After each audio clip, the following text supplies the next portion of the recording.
Este es un Mitsubishi Galant VR4 de 1991 y es genial. Mucho antes de que tuviéramos el Mitsubishi Lancer Evolution aquí en Estados Unidos, existía este, con una fórmula similar: tracción total, turboalimentada, motor de 4 cilindros, transmisión manual, dirección en las 4 ruedas, en una carrocería sedán con un rendimiento excelente para su época. Estos son muy poco conocidos, pero hoy voy a reseñar el Galant VR4 y voy a mostrarte todos sus detalles y características. Bien, voy a empezar con los detalles y características del Galant VR4 con un pequeño repaso de lo que realmente es este coche, porque como dije es bastante desconocido. El Mitsubishi Lancer Evolution, un coche que todos los entusiastas conocen y la mayoría adoran, en cierto modo tiene sus raíces en el Galant VR4, de hecho mucha gente lo llama el pre-Evo, porque eso es prácticamente lo que fue. Al igual que el Lancer Evolution, el Galant VR4 es la versión de calle de un coche de rally de Mitsubishi. El Galant de rally compitió en el Grupo A del Rally Mundial a principios de los 90, y para competir las reglas decían que Mitsubishi tenía que construir 5.000 versiones de calle del coche antes de poder correr en el campeonato. Así nació el Galant VR4. El resultado fue que Mitsubishi realmente fabricó esos 5.000 vendidos principalmente en Norteamérica y en Asia. Aquí en Norteamérica no se vendieron fácilmente, en una versión de alto rendimiento del sedán mediano Galant, y los compradores no lo entendieron. Era algo caro y no existían versiones deportivas del Honda Accord ni del Toyota Camry. Este coche simplemente no despegó. Como resultado, cuando Mitsubishi decidió cambiar sus operaciones de rally del Galant mediano al Lancer más pequeño, pensaron que los compradores estadounidenses ya no estaban interesados en una versión de alto rendimiento de este coche. Así que, cuando desapareció el Galant VR4, salió el Lancer Evolution. Pero no en Estados Unidos, y pasaría más de una década antes de que el Evo, el coche de rally de Mitsubishi para la calle, regresara al mercado estadounidense. Pero el Galant VR4 compartía más con el Lancer Evolution que solo su filosofía de ser un sedán de calle con pedigrí de rally. De hecho, ambos compartían mecánicas. El Galant VR4 usaba el famoso motor 4G63 turbo de 4 cilindros, el mismo que impulsó al Lancer Evolution durante muchos años de su vida inicial. Pero en Norteamérica el 4G63 es más famoso porque era el motor de los DSM, Diamond Star Motors, el Mitsubishi Eclipse, el Eagle Talon y el Plymouth Laser. Las versiones de alto rendimiento de esos coches usaban este mismo motor 4G63 turbo con tracción total y caja manual, exactamente como el Galant VR4. Durante los 90 esta mecánica se volvió muy popular en la comunidad tuner, ya que era perfecta para sacar grandes potencias. Aparte de la diferencia obvia de carrocería, el Galant VR4 era sedán, mientras que los DSM eran coupé hatchback. La única gran diferencia estaba en dónde se fabricaban: los DSM en una planta de Illinois y el Galant VR4 en Japón. Pasando al motor, el 4G63 en este coche entregaba unos 200 caballos, todos venían únicamente con transmisión manual y tracción total. El resultado era un 0 a 100 en poco más de 7 segundos. No parece impresionante hoy, pero en su época estaba solo a un segundo del BMW M5. Y recuerda que en ese entonces un Ferrari 348, un Ferrari rápido y divertido con motor central, hacía el 0 a 100 en 4 segundos y medio. Los estándares eran distintos, y esto se consideraba un sedán de rendimiento bastante serio. Otra característica genial que tenía el Galant VR4 y que no tenían ni el Evo ni los DSM era la dirección en las 4 ruedas. Mitsubishi lo presumía con su calcomanía en la luneta trasera. Este sistema se activaba a alta velocidad para ayudarte en curvas, mejorando la agilidad y convirtiéndolo en un sedán de alto rendimiento aún más creíble. Y ahora pasamos a los detalles y características interesantes de este coche que, sorprendentemente, son bastantes. Voy a empezar con la placa del tablero, que puedes ver aquí. Esta es la 1114 de 2000 en la producción original del 91. Como dije, hicieron otras 1000 unidades para el 92. Así que probablemente tenían sus propias placas de tablero, pero este coche tiene su genial placa para indicar que es especial. Mi detalle favorito del Galant VR4 está en el cuadro de instrumentos. Hay un pequeño botón en la esquina inferior izquierda que está marcado como Change Color. Y si estás conduciendo de noche con las luces encendidas, las luces del tablero están prendidas. Presionas ese botón y la luz del cuadro de instrumentos cambia de color, como puedes ver aquí. Es como una versión muy temprana de la iluminación ambiental interior, con cambio de color que tantos coches ofrecen ahora. ¡Qué interesante y temprana adopción de esta idea! También interesante, en el cuadro de instrumentos puedes ver que hay 2 odómetros de viaje separados.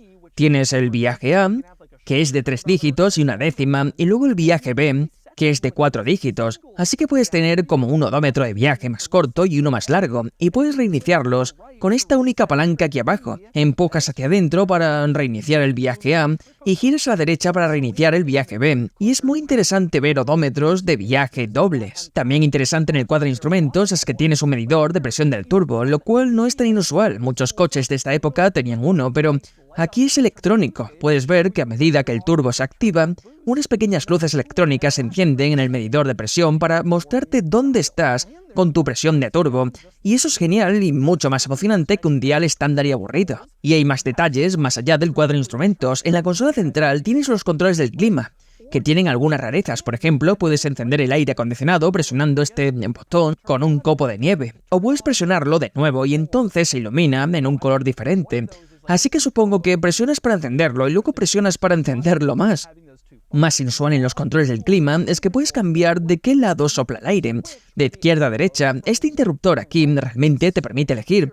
Si quieres más flujo de aire, en el lado izquierdo lo mueves a L y entonces todo el aire sale por la ventilación del conductor y la izquierda del centro. Si lo quieres en el lado derecho, lo cambias a R y entonces todo el aire acondicionado sale por allí. En la mayoría de coches, si quieres apagar un lado del aire acondicionado, simplemente cierras las ventilaciones. Y aquí también puedes hacerlo, con pequeños interruptores que te permiten cerrar las ventilaciones que quieras cerrar. En realidad es una idea bastante genial. Y está aquí en el Galant VR4. También interesante en la consola central es que tienes el reproductor de cassette de fábrica. No se ve eso muy a menudo. Otros coches a menudo lo han reemplazado con una unidad principal diferente, pero ahí está. E incluye del botón Load, que me encanta. Puedes presionarlo y las cosas se ponen más fuertes. Claro, también podría subir el volumen, pero ¿no es más genial simplemente presionar el botón Load? Otros detalles interesantes aquí. Por un lado, el control de crucero está al final de la palanca de los limpiaparabrisas, así que esta es la palanca de los limpiaparabrisas y puedes empujarla hacia arriba o hacia abajo.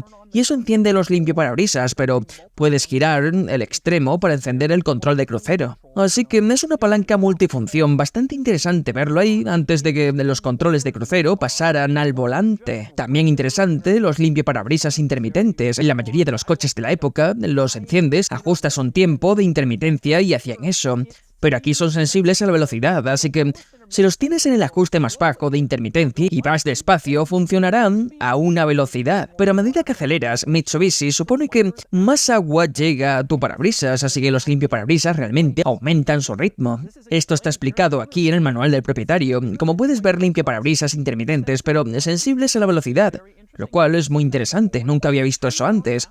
Y no pasó mucho tiempo después de esto que las compañías automotrices empezaran a desarrollar sensores automáticos de limpiaparabrisas. Lo siguiente, otro detalle interesante del coche, es que si miras alrededor de este interior, no encontrarás ningún portavasos, lo cual es bastante normal en coches fabricados a principios de los 90. Pero si levantas la tapa de la consola central, ahí están. Ahí están tus portavasos y si levantas los portavasos encontrarás un área de almacenamiento de la consola central debajo de ellos. Así que fue una forma interesante de añadir portavasos sin rediseñar nada. También aquí en la consola central del coche tienes tu transmisión manual. Esta es una manual de 5 velocidades, lo cual era bastante común en aquella época. Y en la base de la palanca de cambios tienes este aspecto de acordeón de goma, que también era bastante común en aquel entonces. Es una estética tan noventera, pero muchos coches lo usaban en esa época y era interesante de ver. Y hablando de reliquias de los 90 en este coche, tenemos que hablar de los cinturones de seguridad. Estos famosos cinturones electrónicos de los 90. Abrías la puerta y entonces se movían en un riel hacia adelante para que pudieras entrar. Luego, una vez dentro, abrochabas tu cinturón de regazo y cuando cerrabas la puerta, estos cinturones electrónicos volvían a su posición y funcionaban como un cinturón de 3 puntos. Solo tenías 2 cinturones separados, el del regazo, que tú abrochabas, y el electrónico, que se ajustaba solo. Esta era una función común en muchos coches de los 90. Creo que la regulación del gobierno en ese momento era que los fabricantes podían poner airbags en sus coches o usar estos cinturones. Tenías que elegir, y los cinturones eran mucho más baratos. Así que los coches menos costosos tenían estos horribles cinturones electrónicos que se deslizaban por un riel cada vez que entrabas o salías de tu coche. Y lo siguiente, otro detalle interesante de los 90 en este coche, es el panel de la ventana del lado del conductor. La ventana del conductor es de bajada automática, pero la forma en que funciona es muy de principios de los 90. Presionabas el interruptor de la ventana y este se mantenía en su lugar mientras la ventana bajaba. Cuando la ventana terminaba de bajar, entonces el interruptor se liberaba, casi como si lo estuvieras sosteniendo tú, pero en realidad el coche lo sostenía por ti para que no tuvieras que hacerlo. Dicho esto, hablando del panel de la puerta, algo interesante que no asocio mucho con los coches japoneses de principios de los 90 es esta bonita pieza de gamuza en el panel de la puerta. Puedes verla aquí. Y en el lado del pasajero tienes una pieza aún más grande de gamuza. Se siente muy elegante y lujosa. Y no lo esperarías en un coche de esta época. Lo siguiente es que pasamos al asiento trasero del Galant VR4, donde no hay mucho interesante. Probablemente lo más inusual aquí atrás sean los compartimentos raros dentro de los asientos para las hebillas de los cinturones.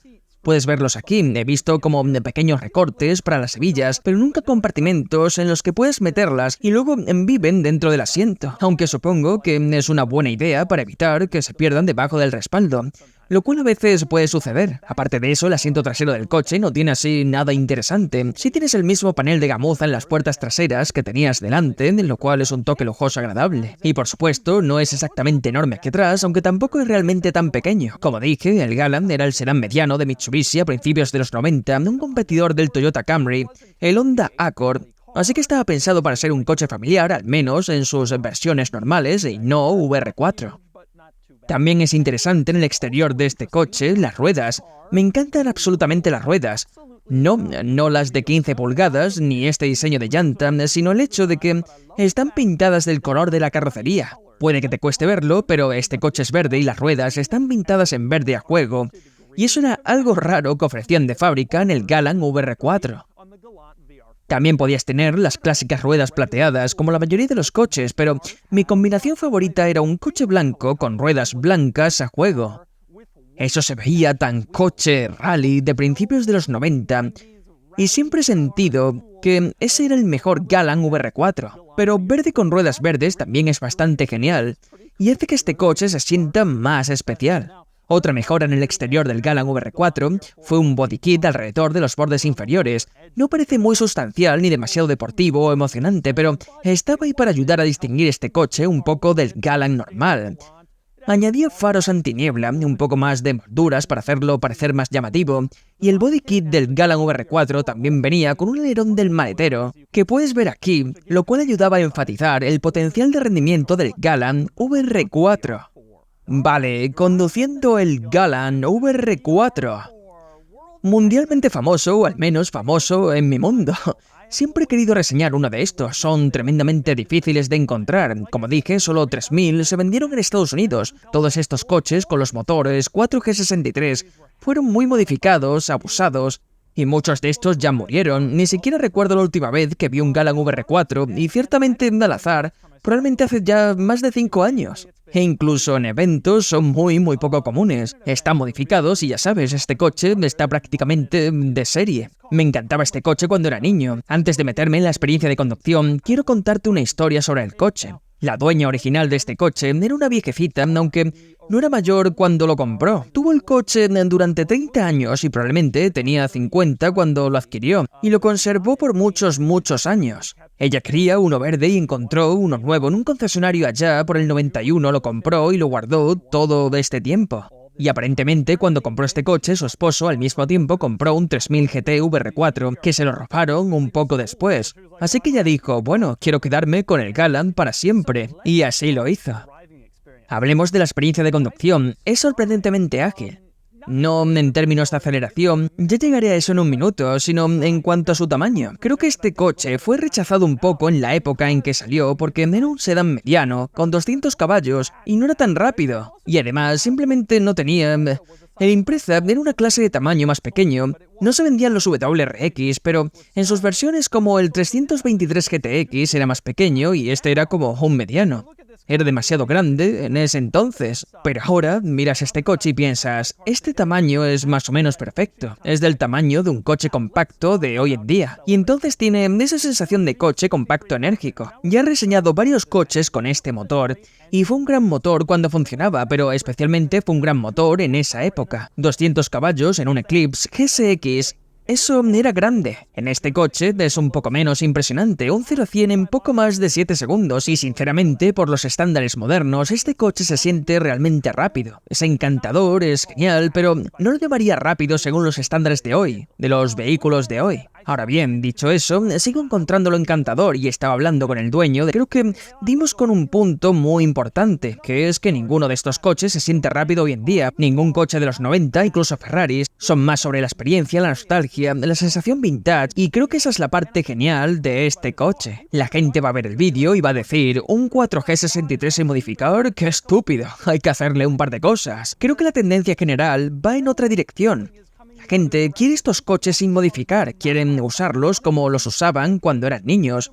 El factor nostalgia está ahí, y estos coches se sienten como vehículos retro, nostálgicos y geniales, y este ciertamente me transmite esa sensación. Así que sí, este coche no es particularmente rápido, pero sentarme aquí dentro, mirar este interior, sentirlo, verlo, olerlo, se siente como mi infancia. Este coche se siente tanto como mi infancia y creo que esa es una de las cosas más geniales que tiene. Y de hecho, en términos de experiencia de conducción, sí, no se siente súper rápido, pero sí se siente divertido de manejar. Como dije antes, es pequeño y se siente como que se puede lanzar con facilidad, y creo que eso es genial. Pero además, la acción del cambio es fantástica, el embrague desagradable y fácil de operar, la palanca de cambios es agradable y también fácil de operar, es un coche fácil y divertido de conducir. Subes a este coche y no estás haciendo demasiado esfuerzo, pero estás sintiendo esa nostalgia de los viejos tiempos. Y creo que esa es como la cosa más genial del coche y la cosa más genial de muchos coches de la época. De nuevo, no son tremendamente de rendimiento, pero sientes la sensación de lo que era. En general, creo que este es un coche genial. No es genial en el sentido en que lo es un Model 3 Performance nuevo, que es rápido y está lleno de tecnología. Es exactamente lo contrario, es genial porque es como de la vieja escuela y divertido. Y creo que esa es una de las cosas más geniales de los vehículos como este.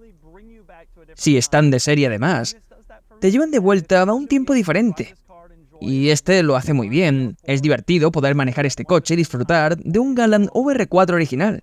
Y así es el Mitsubishi Galant VR4 de 1991. Este es un coche especial y siempre lo he deseado, pero nunca había podido reseñar uno. Así que estoy encantado de que finalmente tuve la oportunidad de revisar uno en buen estado. Y ahora es el momento de darle al Galant VR4 una puntuación.